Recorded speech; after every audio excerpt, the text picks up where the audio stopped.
26 একো নাই ইলেকশ্যনতো বিজেপি এনেই জিকি যাব মই 100 শব্দ নকওঁ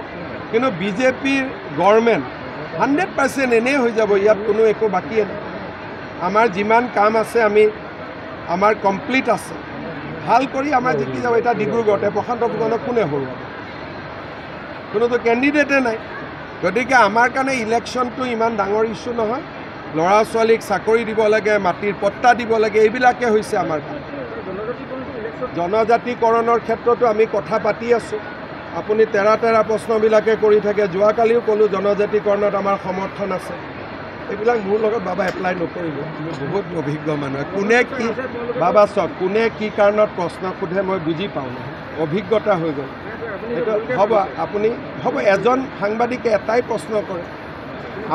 আপুনি যিটো কৰি আছে এইটো মোৰ লগত নোৱাৰিব বহুত দিন হ'ল নহয় 25 বছৰ হৈ গ'ল বেলেগক চেষ্টা কৰিব মোক কিয় কৰে